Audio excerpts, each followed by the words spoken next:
Hello guys, so this is the continuation of it.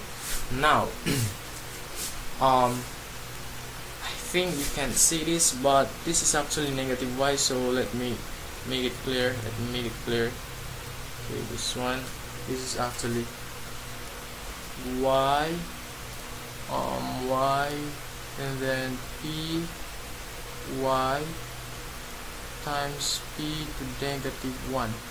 So I hope you see that already. And here we have y already, here y, that is okay. Now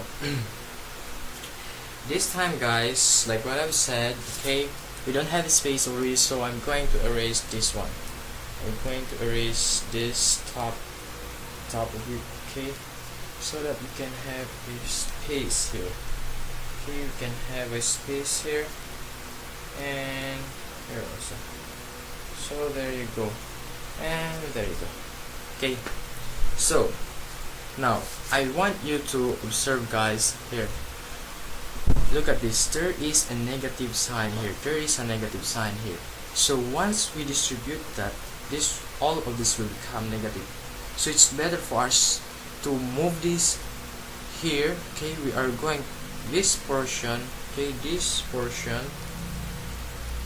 we are going to move that there, and this portion we are going to move it here, because we have here a negative sign.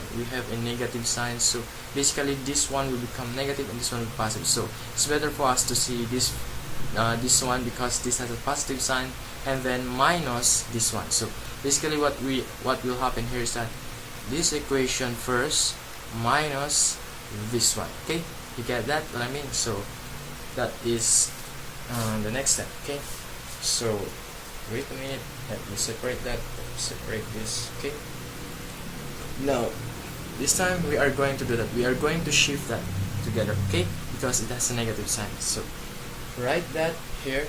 Okay, let me write on, we don't have space yet, we have to write it here, and then move this one here. So we have y p raised to y, okay, times 1 minus p raised to n, okay, over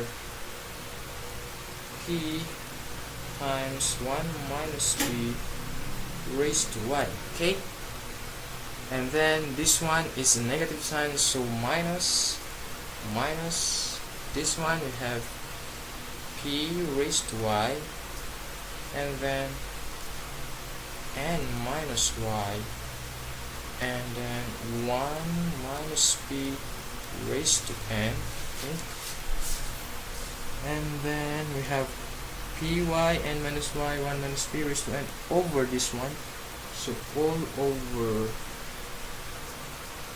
1 minus p raised to y, okay, times 1 minus p. So there you go. Now we have this already. Now let us get the LCD of it. Okay, we are going to get the LCD of it for now. Now what is the LCD of them?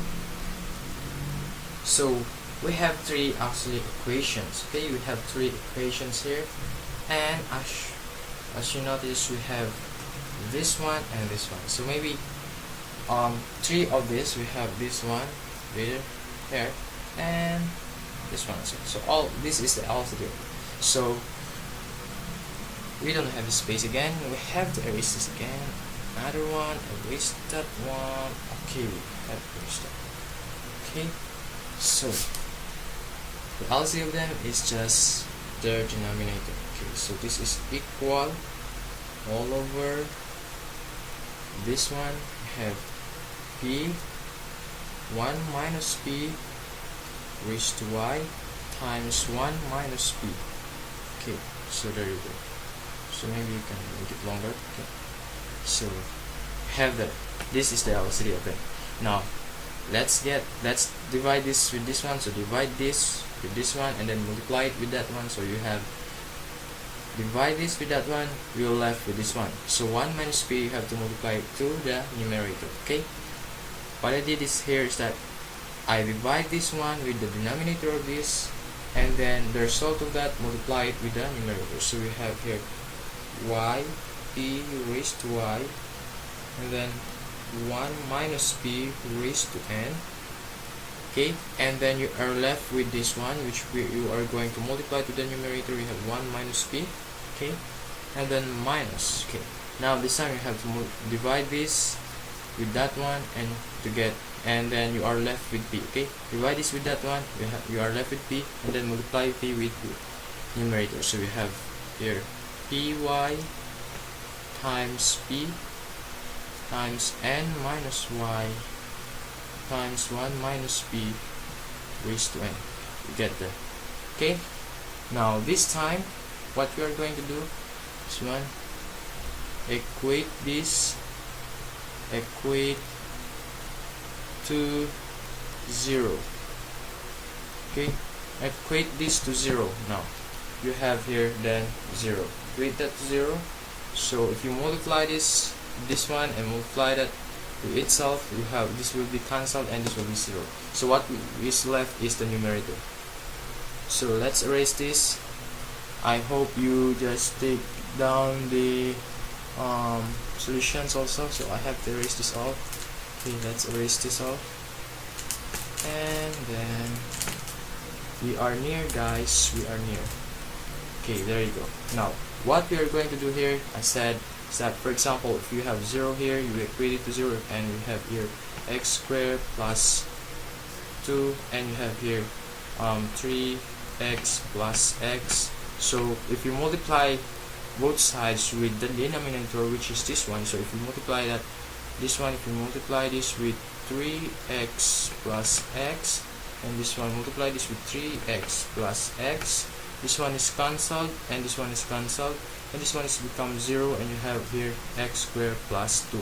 So basically this is the process on what we are going to apply here. Okay, we apply this process on this equation. So we are going to multiply both sides with the denominator here, so that it will be cancelled like this one, and then if you multiply this with 0, it is still 0 like this one also. So I hope you get it, guys. Okay, there's that, and there you go. Now here you multiply it with 0, you have 0 here, so 0 equal to, multiply this one, this equation with the denominator on its side, so this will be cancelled, so you are left with the numerator. So we have y p raised to y 1 minus p raised to n times 1 minus p raised to y times p times n minus y times 1 minus p raised to n. Okay, so we have ypy 1 minus p raised to n 1 minus p pyp minus y 1 minus p raised to n. Okay, there you go. Now this time we are going to simplify it. Okay, so let's factor it out. So as you can see, you have here common here this one, and also on this side you have also this one and that one. So we are going to factor that. Okay, we are going to factor that. So thus you have here py times 1 minus p raised to n times y times 1 minus p minus p times n minus y, okay, equal to 0. So there you go. Now this is just the same, I just moved 0 here. Okay, this is just the same actually. So there you go, guys. Now after that, we are going to, since this one is just equal to 0, as you can see, this one, this portion is just equal to 0, and this one also is just equal to 0. So we have two equations actually. We have two equations. We have this one and we have this one, which is just equal to, both of them is just equal to 0. So guys, we'll continue this on my next tutorial. I have to stop here. Okay, thanks for watching, and proceed to the next video.